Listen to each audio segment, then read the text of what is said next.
I couldn't really do reviews if I didn't have a pretty well developed critical sense, which usually involves the ability to objectively assess the quality of whatever it is I'm reviewing. I'm warning you right now, all of that flies out the window when one or all of the following elements are present. 1. Fan service, just because we're so starved for content that unapologetically appeals to the male gaze. 2. Puppets, because I mean, who doesn't have a soft spot for the Muppets? And most importantly to this review, tokusatsu. Great shock, right? Not like my whole channel is based around my absolute love for Japanese tokusatsu or anything. If there's one thing in this world that makes me do the Reddit soy face, it's giant monsters beating the snot out of each other. And I say this without a hint of shame. Tokusatsu is awesome, and if you disagree, I don't think you and I could ever be friends. So yeah, I love this stuff a lot, but you know who loves it even more than me? Hideaki Anno, creator of Neon Genesis Evangelion, among others. In case you're not aware, Anno has been a huge tokusatsu nerd ever since he was a kid, and actually made an Ultraman fan film back when he was still in college. With that in mind, it must have been a dream come true for him to finally get to make a feature-length Ultraman movie. To top it off, he got to make it with his buddy Shinji Higuchi, who is an equally huge nerd who worked with Anno on a ton of stuff like the previously mentioned Eva and Shin Godzilla. I mention all of this to explain that Shin Ultraman is a labor of love through and through. The plot is an adaptation of the first Ultraman series from back in the 60s, which is available completely for free on YouTube right now, by the way. The plot is that a bunch of monsters start showing up and wrecking stuff. As a response, the government quickly assembles the S-Class Species Suppression Protocol, or SSSP, which, no less of a mouthful. Unbeknownst to the SSSP, Agent Shinji Kaminaga is actually Ultraman, a gigantic alien who came to Earth with the purpose of protecting mankind against the kaiju. Ultraman must now learn to adapt to human society while dealing with various alien threats that seek to destroy or conquer the Earth. The plot to Shin Ultraman is actually very episodic. Each sort of act of the movie has its own villain and arc. This makes it so the movie has somewhat strange pacing as you're introduced to a new villain and new threat every, I want to say 30 minutes or so, but honestly, I didn't really mind it. If they had just done one villain, they wouldn't be able to show off all these different aspects of Ultraman lore, and part of the movie is all about how far Ultra himself is willing to go to protect Earth and humans, a point which wouldn't be driven home nearly as hard if you only ever fought one guy. That said, if you're an absolute stickler for the classic 3-act structure, you might get frustrated watching this. If you do feel that way, at least know that the cast is great. Ultraman himself is awesome. He has that hopeful quality that Superman has, while also keeping a sort of aloof feel to him that reminds you he's an alien. The rest of the SSSB are also memorable. Higuchi and Anno are able to establish their personalities real quick, and all of them are likable, with their own little quirks and personality traits. These guys aren't just side characters present to fill screen time, they actually contribute to the movie's theme, which I'll touch upon later. Continuing with the praise, Shin Ultraman's aesthetics are great. The movie deliberately attempts to copy the style of the original Ultraman series. Ultraman himself here looks exactly as he did originally. There's no ridiculous, overcomplicated, modernized MCU look here. He looks like a dude wearing a silver spandex costume, like God intended.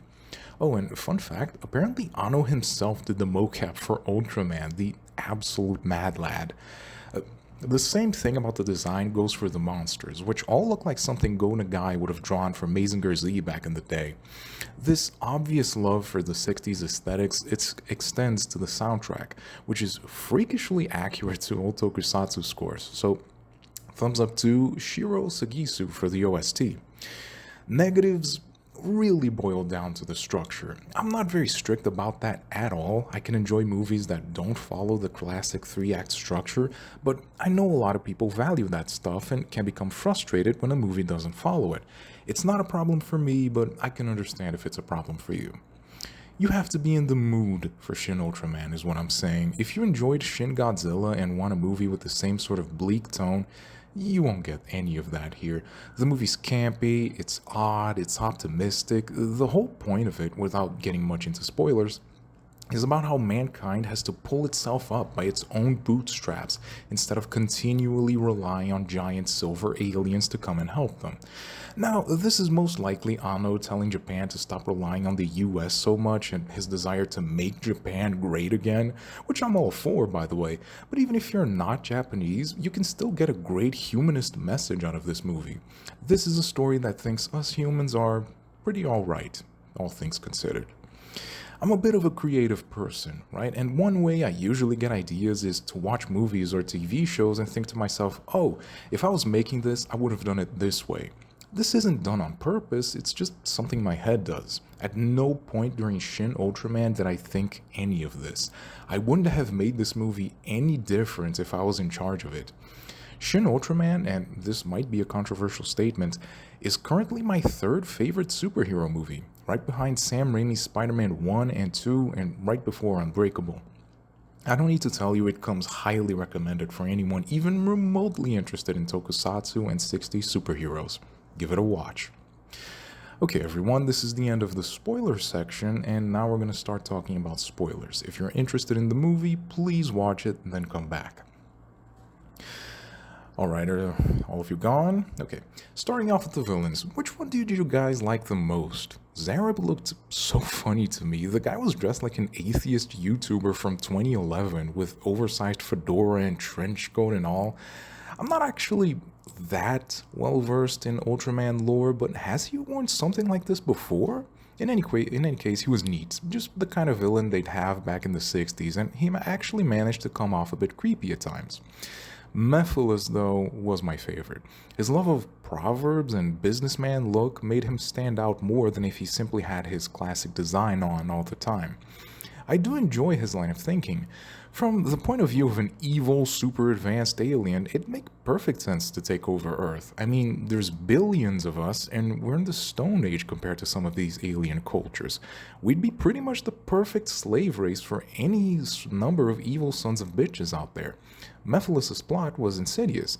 Give humans superpowers, knowing they'd never be able to stand up to you even with them, then use them as soldiers for hire in wars across the multiverse for whoever gives the highest bidding. He's not even truly hateful or evil, the guy's just coldly pragmatic and sees a great deal of personal benefit he can gain from enslaving humans. I love these kinds of villains. Zophie, or Zophie, I still don't know how to pronounce it, I wouldn't really call him a villain, just an antagonist. Looking it up on the wiki, apparently this version of him is based on, and get this, a incorrect interpretation of the character published by a magazine back in the 60s. Yeah. Do you understand how much these people are Ultraman nerds? This version of Zophie is master of the monster Zeton, seeking to destroy Earth since he fears humans will evolve into something that can harm him. Considering Mephiles was just there trying to turn us into super soldiers, I kinda get Zophie's concerns. Again, he's not really evil, he's just there to do his job, and maintaining the peace for the universe would mean, in this purely pragmatic view, wiping out humans. It's only after seeing Ultraman's willingness to sacrifice himself for Earth that he finally relents, sparing our planet. The rest of the cast is great, as mentioned before. Asami was weird, slapping people's butts all the time, but she did turn into a giantess at one point, so I guess people with that fetish were satisfied. Oh, and apparently the movie's packed to the brim with references. I didn't catch many of them, except, of course, for the model USS Enterprise, Kirk's version, if I'm not mistaken. Also, one of the guys from Shin Godzilla is back, right, as one of the government officials? You'll know it when you see the guy. As I said, I'm not actually very knowledgeable on Ultraman lore. My jam is mostly Power Rangers and, of course, Godzilla. But I am curious to watch some of the Ultraman shows, especially since a lot of them are available for free on YouTube. Something Ultraman fans keep mentioning to me is just the sheer amount of love and respect that Tsuburaya has for the series, and I can really see it.